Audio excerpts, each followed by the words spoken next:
Kesurupan itu adalah sebuah fenomena yang ketika kesurupan ini itu kejadian itu pasti di depannya orang-orang yang bodoh. Kok bisa saya ngomong kayak gitu? Ya soalnya apa ya? Orang-orang yang bodoh itu orang-orang yang melihat orang kesurupan dan percaya kesurupan itu nyata. Itu satu, pasti dia itu bukan orang yang skeptis.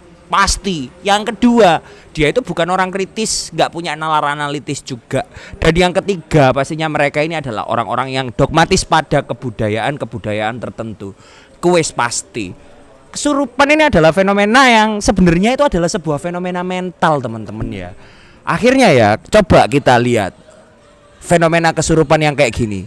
Kalau semisal ini kejadiannya itu bukan di depan orang-orang biasa ya, bukan di depan orang-orang yang dogmatis ya, dan kejadiannya di depan orang kayak Albert Einstein, kayak Stephen Hawking, atau mungkin kayak Thomas Alva Edison, kira-kira dikapakno wong iki.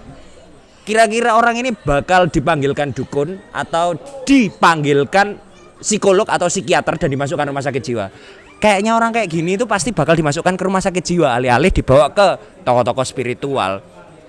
Akhirnya di situ ya teman-teman, saya melihat kesurupan itu sebagai sebuah fenomena yang pure fenomena mental, fenomena psikologis. Tapi teman-teman, di lain sisi sebagai orang beragama dan orang yang berbudaya, ketika saya menidak kepercayaan terhadap kesurupan, aku berpikir yo, waduh iso-iso aku kafir.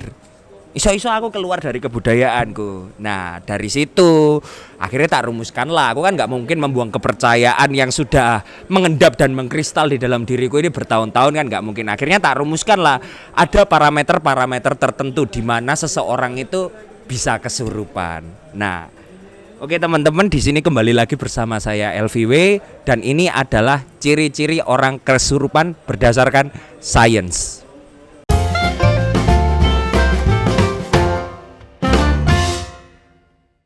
Oke teman-teman, kita langsung masuk aja ya. Jadi kayak gini, ciri-ciri orang kesurupan yang pertama ya gini, sebelum kita itu menentukan seseorang, atau misalnya ono koncone awake dhewe moro-moro dadi ngono ya. Tiba-tiba jadi hewan, jadi monster, atau tiba-tiba teriak-teriak. Nah, sebelum kita menghukumi kejadian itu sebagai kesurupan, kita harus ngelihat dulu, Pak, ada 4 ciri-ciri utama dari kesurupan. Ciri yang pertama itu adalah ada pelanggaran terhadap hukum-hukum fisika. Istilahnya kalau teman-teman kalian yang kesurupan itu belum terbang, belum ngayang, belum tiba-tiba nyembur api, ya itu belum kesurupan teman-teman. Itu masih gila gitu aja.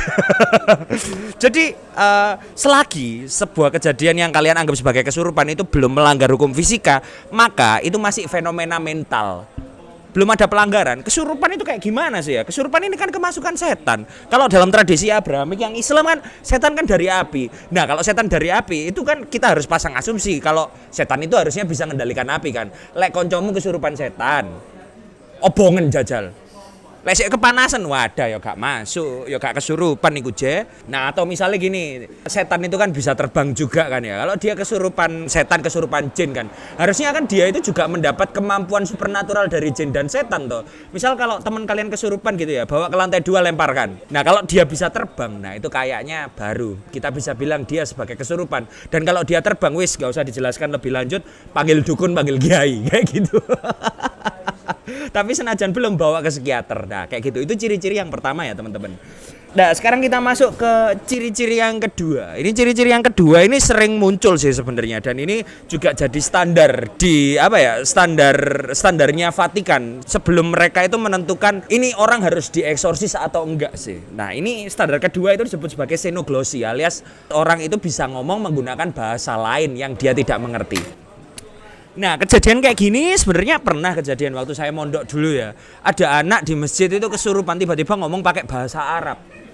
Bahasa Arab, memang pernah kejadian pakai bahasa Arab. Tapi kan masalahnya kan kayak gini, dia ini tuh kesurupan jin Arab, ngomong bahasa Arab di depan orang-orang Jawa yang nggak tahu bahasa Arab. Nah itu loh, akhirnya kita mengatakan bahwa wah ini kesurupan ini karena dia ngomongnya pakai bahasa Arab. Nah gini, harus kita stres tes ya orang-orang yang kayak gini nih. Coba kita suruh mereka ini ngomong pakai bahasa Perancis atau pakai bahasa Italia, kayaknya kurang bisa sih. Habis itu pasti argumennya kayak gini, oh itu setannya setan Arab. Nah pertanyaannya, yang lihat kesurupan ini orang Jawa bukan orang Arab. Kalau misalnya ada orang Arab gitu ya, coba datangkan di depan orang yang kesurupan jin Arab itu, kira-kira iso ngobrol gak? Atau jangan-jangan dia cuma rambling bahasa Arab. Nah itu Ciri-ciri yang kedua itu xenoglossy. Tapi stres tesnya ini pewanjang dan memang sampai hari ini belum ada catatan resmi secara saintifis bahwa kejadian ini itu pernah terjadi. Nggak ada. Kebanyakan itu fraud ya, alias penipuan lah ya. Nah itu ciri-ciri kedua.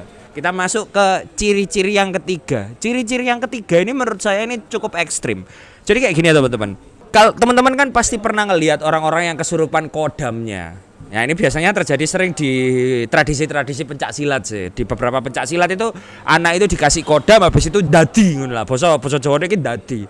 Jadinya itu bisa jadi kayak macan, jadi kayak apa itu jenenge monyet dan beberapa hal lainnya kan kayak gitu. Beberapa hewan-hewan lainnya yang dianggap keren. Nah, orang-orang yang jadi itu kalau menurut saya itu adalah orang-orang, kalau fenomena mentalnya saya mungkin nggak bisa menjelaskan secara detail ya, tapi kalau menurut saya itu nggak kesurupan setan. Karena apa ya?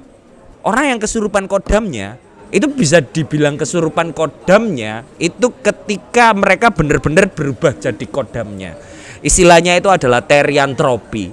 Misal, anggap aja saya ini punya kodam macan gitu. Kalau saya tiba-tiba jadi macan sih kayak gini, nah itu berarti saya belum beneran kesurupan. Saya masih menjadi diri saya sendiri di mental yang berbeda. Tapi kalau ada orang tiba-tiba berubah jadi macan, berubah loh ya secara literal. Aku misalnya kesurupan macan tiba-tiba jadi macan atau jadi nogo, jadi bedes tenan, nah itu baru tenan kesurupan loh. Terus melanggar hukum biologi we. Transmutasi dalam waktu detik itu, wah sewangar itu. Dan ketika kejadian kayak gitu ya lagi-lagi nggak usah banyak dijelaskan, segera lari panggil kiai. Nah itu ciri-ciri yang ketiga. Oke, kita masuk ke ciri-ciri kesurupan yang keempat. Ciri-ciri kesurupan yang keempat ini ketika terjadi ada namanya occulta cognoscere, alias orang yang kesurupan itu bisa mengetahui beberapa pengetahuan tersembunyi. Misal kayak gini, tiba-tiba teman kalian kesurupan terus cerita masa lalu kalian yang hanya kalian ketahui. Nah itu orang bisa dikatakan kesurupan. Tapi teman-teman, kejadian kayak gini ini tuh nyaris gak mungkin. Dan gak pernah ada catatan sedikit pun tentang orang yang tiba-tiba bisa menebak suatu hal di luar pengetahuannya itu secara presisi. Gak pernah ada.